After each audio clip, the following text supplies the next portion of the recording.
Months left before the school year ends, but now is the time to start thinking about the next academic year, especially if you're interested in exploring sending your child to another school other than the public one you're assigned. Our Bella Caracta is on your side with some reminders. Erin, it's National School Choice Week, which is a public awareness campaign where a nonprofit is encouraging families to consider where they want to send their children to school.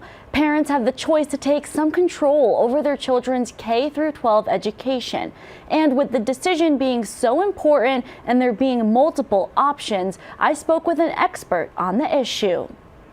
It's not like it was a generation ago where you paid out of pocket for private or you sent your kid to your assigned public school and that was the end of the conversation. In Nebraska, K through 12 families can choose between traditional public schools, magnet public schools, online learning, private schools, and homeschooling. It's a long list. That's why the week exists, to help you unpack all of that and even meet with some of those education leaders in your community.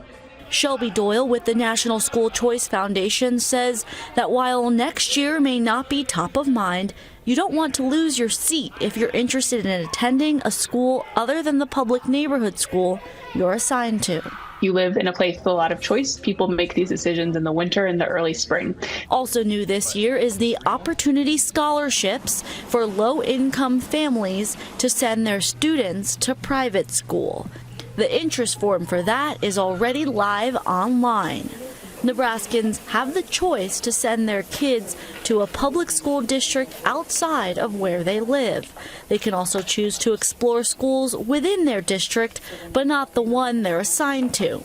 Despite the many metrics to weigh the decision, here's the main tip Doyle offers.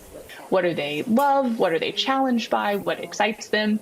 And create kind of a mission statement that's really specific to your school search. You can use that to clarify not just what sounds like a good school in general, but what's actually the right fit for your particular child that you're choosing for. And just so you understand the urgency here, if you are in the Omaha Public Schools District, for example, and want to participate in school selection and attend another school within the district, that application is due by the end of the month. For those who want to possibly go to another school district, those applications in the metro are already open and close in just a couple of months. On your side in the newsroom, Bella Caracta, 6 News. Some good reminders there tonight. Bella, thank you.